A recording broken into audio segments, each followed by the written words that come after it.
from Fargo and serving you on TV, online, and on the go. This is Valley News Live 10 at 10. Who knows how much is in something or how much fentanyl someone would be exposed to. And a warning from police tonight surrounding a new twist on an already deadly drug. Good evening. Thanks for joining us. Police sent out a warning regarding fentanyl, a drug so much more potent than heroin.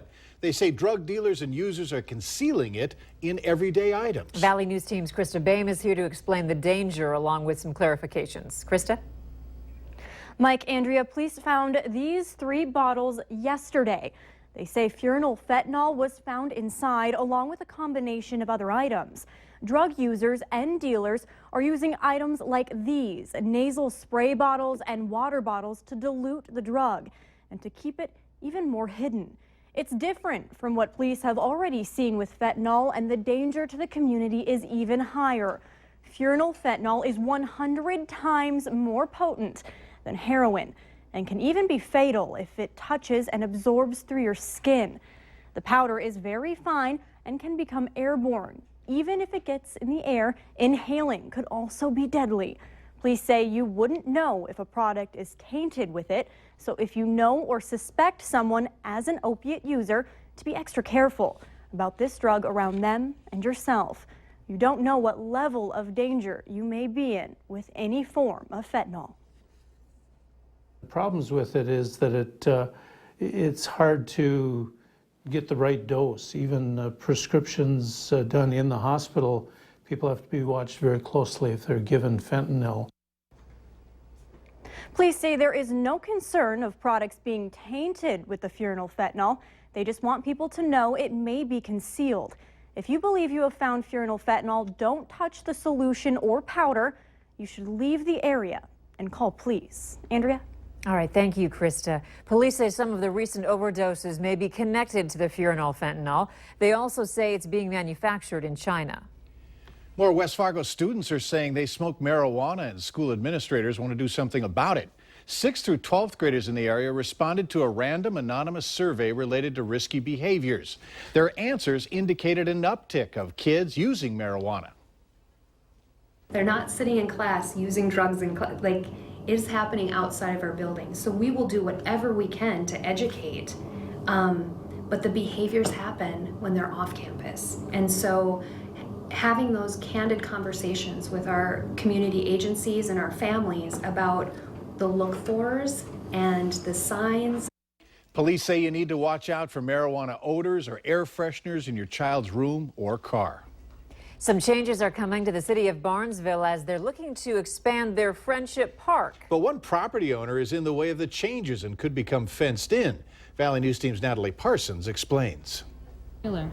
Chris Mortensen repairs cars, and once they're repaired, he puts them on a for-sale display. City of Barnesville is working to expand their Friendship Park, adding a fence. It's an 8-foot fence that will block Chris's for-sale display. They're doing it just to harass me, basically, I think. The city offered to trade land, giving 2 parcels of city land by the elevator in exchange for the land Chris displays his cars on, so he could have a place to move them, but that offer was declined. I just think there's a lot of backhanded, under the table, behind doors stuff going on that shouldn't be going on. Chris believes Friendship Park projects were done without obtaining necessary conditional use permits. He also says the Planning Commission doesn't know fully about the project or the fence. But the city says that's because the committees involved haven't brought it to them yet. Committees do a very, very good job of researching and doing the fact-finding on these things before we bring it before full council. According to the city, some people have complained about Chris's property having junk vehicles, so the fence could further help them in obtaining their goal to beautify the park. The city of Barnesville doesn't have a problem with Chris keeping multiple vehicles on the property. They just want the area surrounding the public property to be clean. I don't necessarily know that it's our responsibility to provide him with display area for his vehicles. In Barnesville, Natalie Parsons, Valley News Live. The Barnesville Planning Commission will decide on the fence placement at this Monday's meeting. If you need help uncovering an issue in your community, here's some advice. Call our whistleblower hotline. We'll do our best to get to the bottom of it. Call 701-237-6576. Do so and leave your tip.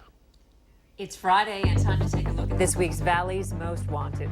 Police say 26-year-old Mitchell Miller is wanted for failure of the 24/7 program, possession of a controlled substance, and failure to appear, all felonies. You can call your local law enforcement if you have any information on Miller. If you find yourself sleeping in awkward positions, listen up. A local college student went to sleep one night, and when he woke up, his hand was asleep and it wouldn't wake up. Sanford's Dr. Zhao Xin Lu says he's suffering from radial neuropathy, commonly known as Saturday night palsy. Now, Dr. Lu says the time it takes for a person to heal from this injury can range from weeks to months. He stresses the importance of getting yourself checked out if you wake up and find that something's wrong.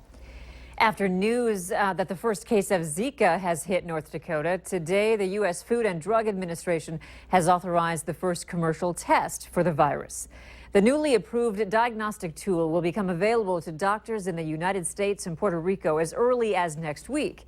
Puerto Rico is considered to be among the most affected areas right now. People who think they're infected with the virus can only be tested by CDC-approved labs. The results of the current tests can take up to 3 weeks, and people in the U.S. have reported challenges in getting tested. This new authorization is hoped to increase capacity for testing in the U.S., as well as shorten the time taken to receive a diagnosis. North Dakota U.S. Senator Heidi Heitkamp introduced a bill this week with small business owners in mind. The senator says the proposed bill would allow small businesses to have a larger voice. Heitkamp says small businesses and startups face challenges because federal rules don't distinguish between large and small, which puts them at a disadvantage. The SEC Small Business Advocate Act would help small businesses raise funding and access the resources they need to succeed.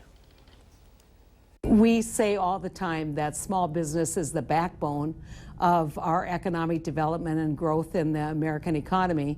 Unfortunately, small business often gets left behind when we are looking at important positions, so we don't have a voice at places like the SEC. The bill has a long way to go. It was just introduced. Getting a driver's license as a teenager was once about as big as graduating from high school. But new studies show young people are increasingly less interested in driving or even owning a car. That didn't stop students at Ben Franklin Middle School in Fargo today from taking a look at career opportunities that may put them behind the wheel. More than 200 seventh graders learned about careers involving wheels and the types of skills and education it takes to land a wheel-oriented job. This is the first of 3 such opportunities for Fargo Middle School students before classes end for the year. Students at Carl Ben and Discovery will also get hands-on exposure to careers involving wheels. The expanding cultural diversity of Pelican Rapids, Minnesota means it's time for a new mosque. This is where the building is going to be put up. They're refurbishing the old bowling alley off of County Road 9. Many of the immigrants and refugees in Pelican Rapids moved there because of the jobs available at the turkey factory. And many in the minority populations of Pelican are 2nd and 3rd generation Americans. And lately it's been the Somalian population. So each one with different needs, different cultures. And we kind of have to ebb and flow in Pelican Rapids to adjust to the needs of each of these communities.